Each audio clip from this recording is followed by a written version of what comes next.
प्रिय साथियों, आज आपका हमारे इस आनंद के मार्ग में पुनः स्वागत है। आज हम इस जीवन में आनंदित रहने के लिए कुछ नई बातें सीखेंगे। देखो, एक मंत्र है हमारे यहाँ, बहुत ही प्रचलित है, बहुत ही फेमस है, बहुत ही प्रसिद्ध है।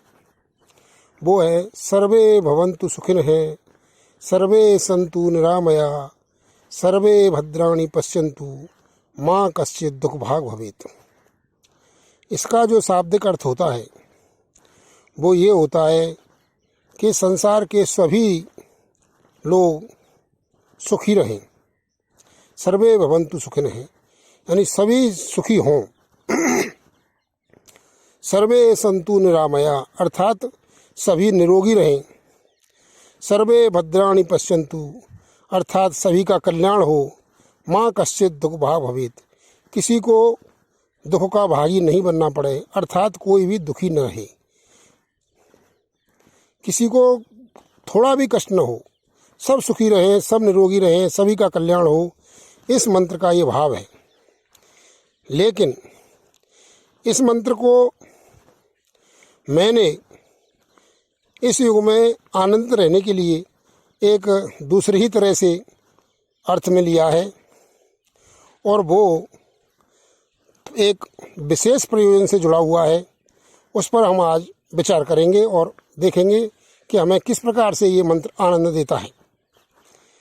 देखो, आप सब जानते हैं कि सभी हम ईश्वर अंश जीव अविनाशी, यानी कि सभी के सभी जीव ईश्वर के अंश हैं और अविनाशी हैं, अर्थात इनका कभी नाश नहीं होगा।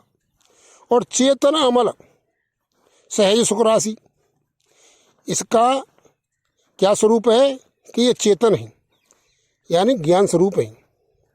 अमल अर्थात इनमें कोई भी दुर्गुण नहीं है, ये मल रहते हैं।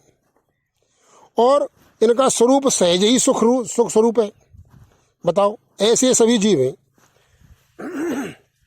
सभी जीव ऐसे हैं कि भगवान के अंश हैं और अविनाशी हैं और ज्ञानवान हैं, और कोई भी इनमें दुर्गुण नहीं है, और सहज ही इनका स्वरूप है, जो सुख का स्वरूप है। तो बताओ, फिर ऐसा होने पर भी और हम दुखी हैं, हम अज्ञानी हैं, हम दुर्गुणों की खान हैं, ऐसा कैसे हो गया? इसका मतलब हम वास्तव में हमारा स्वरूप ऐसा है, लेकिन हम संगति में फंसकर इन दुर्गुणों में, अज्ञान में, इनमें फंसे हुए हैं। तो मेरा जो पहले मैंने जो श्लोक या मंत्र कहो उसको सर्वे भवन्तु सुखिनः, इसको इस रूप में लिया है जैसे आप इसको ऐसे सोचें। मान लीजिए आपसे किसी का झगड़ा है, भाई हमारी सबसे हमारी दोस्ती नहीं है, किसी से हमारी दुश्मनी भी है, कोई हमसे झगड़ता भी है, कभी कोई अभी अभी झगड़ के गया है या किसी से लंबा झगड़ा चल रहा है। तो हम इस वैदिक मंत्र को इस रूप में लें कि भाई देखो, वैसे तो हर एक आदमी दुर्गुण रहित है, उसमें कोई दुर्गुण नहीं है, लेकिन वो संगति में आकर के और दुर्गुण हो गए उसमें, वो आपकी बात नहीं मान रही। भाई लड़ाई क्यों हो रही है हम में और उसमें लड़ाई इसलिए हो रही है क्योंकि हमारे विचार मिल नहीं रहे। भाई एक आदमी कुछ कह रहा है, दूसरा कुछ कह रहा है, यानी विचारों में भिन्नता है। और विचारों में भिन्नता है तो आप उसको ये न सोचो कि सारे का बुरा हो जाए, इसका कोई अनिष्ट हो जाए या कुछ, इसको उसकी बुराई मत करो, क्योंकि वास्तव में वो बुरा नहीं है। जैसे दूसरे शास्त्रों में कहा गया है, दूसरे संतों ने एक कहानी कही है कि भाई पाप से घृणा करो, पापी से नहीं, अर्थात उसके दुर्गुणों से घृणा करो, उस व्यक्ति से मत करो।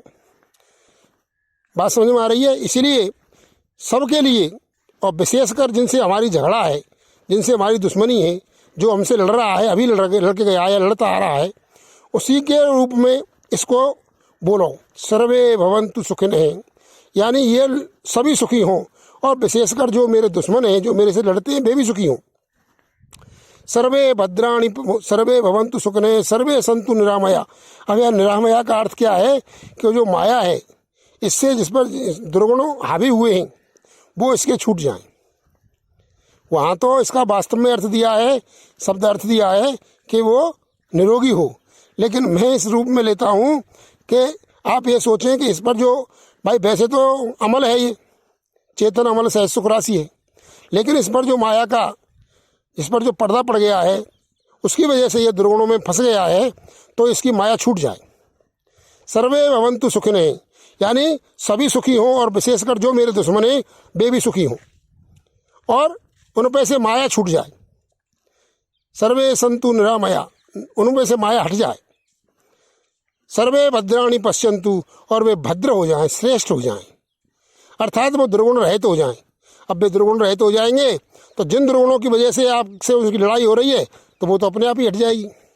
भाई हमारी किसी से दुश्मनी है, मान लीजिए कोई हमारे को अनिष्ट कर रहा है और वो अनिष्ट की उसकी जो वृत्ति है वो दुर्गुण है और वो हट जाए, तो फिर आपकी उसकी क्या लड़ाई है? तो जो आपका दोस्त हो गया।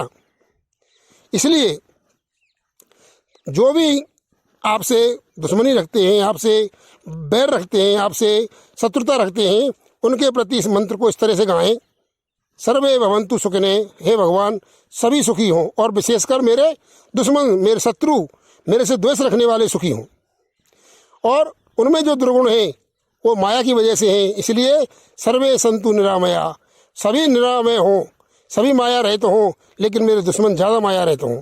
और सभी कैसे हों? सर्वे भद्राणि पश्यन्तु, सब भद्र दिखाई दें, सब श्रेष्ठ हो जाएं, सब में दुर्गुण रहित हो जाएं, यानी वो तुलसीदास जी की चौपाई अमल रहित, अमल हो जाएं, यानी अ माने नहीं है, मल यहाँ माने दुर्गुण, जहाँ कोई मल नहीं रहे, ऐसे हो जाएं। सर्वे भद्राणि पश्यन्तु माँ कश्चित् दुर्भाग् भवेत्। जब ऐसे हो जाएंगे तो फिर हमारे उनका बैर ही नहीं रहेगा, बैर ही नहीं रहेगा, क्यों? उनमें दुर्गुण ही नहीं है। जिनसे हमें उनमें मनमुटाव था, जिन बातों पर हमारी उनका विरोधाभास था, शत्रुता उन बातों से हो रही थी, वो हट जाएंगे। हट जाएंगे तो फिर क्या है? उनको बिल्कुल भी दुख ना हो। हे भगवान, उनको बिल्कुल भी दुख ना हो। तो इस रूप में इस मंत्र को, इस श्लोक को आप बोलें तो आपको बहुत ही आनंद आएगा। दोबारा से ध्यान रखेंगे, सर्वे भवन्तु सुखिनः सर्वे सन्तु निरामया सर्वे भद्राणि पश्यन्तु माँ कश्चित् दुर्भाग् भवेत्। यानी सब सुखी हों, हे भगवान सर्वे भवन्तु सुखिनः, लेकिन विशेषकर मेरे जो दुश्मन हैं वे भी सुखी हों, और उन पर जो माया का पर्दा पड़ा हुआ है वो उन पर से हट जाए और वे दुर्गुण रहित हो जाएं, यानी भद्राणि पश्यन्तु, वे सब भद्र हो जाएं, वे सब श्रेष्ठ हो जाएं। इसलिए माँ कश्चित् दुर्भाग् भवेत्, उनको बिल्कुल भी दुख न हो, उनको किंचित मात्र भी दुख न हो। ऐसा करने से आपके मन में बैर भाव मिटेगा, आपको शांति मिलेगी, और आपको शांति मिलेगी तो फिर क्या है? आनंद ही आनंद है।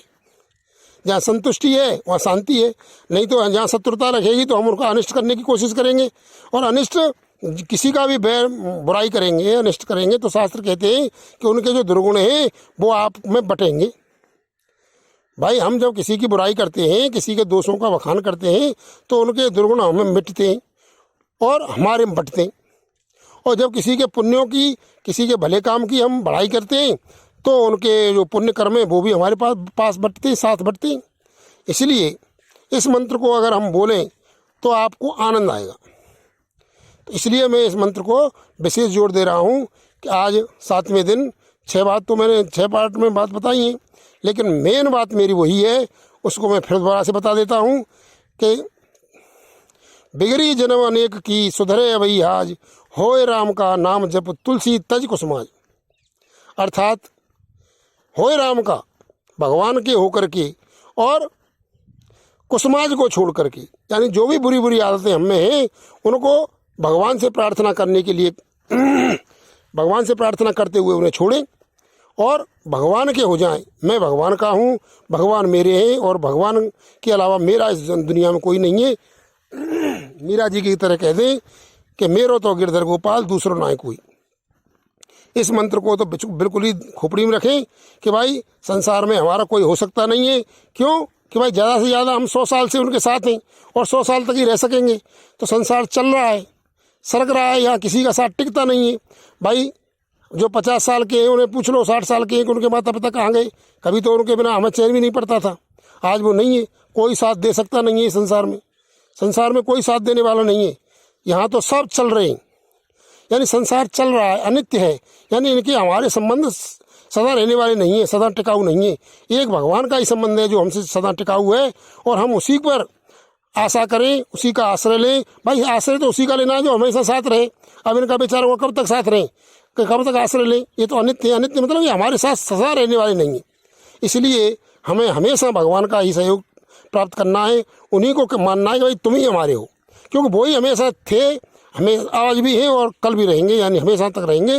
लेकिन संसार के कोई भी संबंध, चाहे हमारा शरीर हो, चाहे हमारे कोई भी संबंधी हो, माता पिता हो, पत्नी हो, पुत्र हो, परिवार हो, या कोई मकान हो, वस्तु हो, रुपए हो, गहने हो, ये हमारे साथ सदा नहीं रहेंगे, न थे और न रहेंगे। इसलिए इनसे संबंध ना करें, ज़्यादा ना करें, इनसे काम चलता रहे अपना, लेकिन अपना लक्ष्य वही रखें। इस बात को मैं बार बार क्या कहूँ। इसलिए हमें तुलसीदास जी के इस दुआ को भी ध्यान में रखना है कि आज ही सुधर सकती है गाड़ी आपकी, अगर आप कुसंगों को छोड़ दें और भगवान के होकर के भगवान का ही जप करें, यानी भगवान पर ही आश्रित हो जाएं, तो आपका कल्याण अवश्य होगा।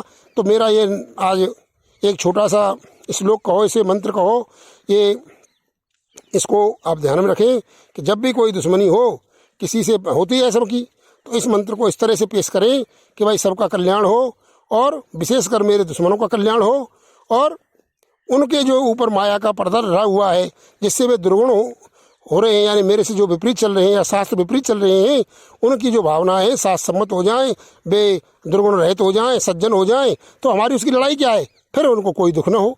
इसलिए इस मंत्र को इस तरह से, सर्वे भवन्तु सुखिनः, सर्वे सन्तु निरामया, सर्वे भद्राणि पश्यन्तु माँ कश्चित् दुख भाग भवेत्, ऐसे कहते हुए सबको आनंदित करें, और जो सबको आनंदित करता है वह स्वयं आनंदित रहता है। यह एक हमारे शास्त्रों का भी नियम है, और आज साइंस का भी नियम है। साइंस में आप देखो, पूछो, प्रश्न आते हैं कि भाई टमाटर लाल क्यों दिखाई दे रहा है, कि भाई लाल रंग छोड़ रहा है, लाल रंग छोड़ रहा है, इसीलिए वो लाल दिखाई दे रहा है। कोई भी चीज़ हरी क्यों दिखाई दे रही है, भाई हरा रंग छोड़ रही है, इसलिए वो हरी दिखाई दे रही है। तो आप जब सबके लिए शांति का भाव छोड़ेंगे, सबके लिए सुख का भाव छोड़ेंगे, सबको सज्जन बनाने का भाव छोड़ेंगे, तो आप भी सबको माया रहित करने का भाव छोड़ेंगे, तो आप भी सज्जन हो जाएंगे, आनंदित हो जाएंगे, दुखी नहीं होंगे, सुखी हो जाएंगे, माया रहित हो जाएंगे और दुर्गुण रहित हो जाएंगे। और ऐसी आशा है कि आप इस बात पर विचार करेंगे तो अवश्य आनंदित होंगे, अवश्य होंगे। तो इस पर विचार करें और आनंदित हों। धन्यवाद। ओम बोलो।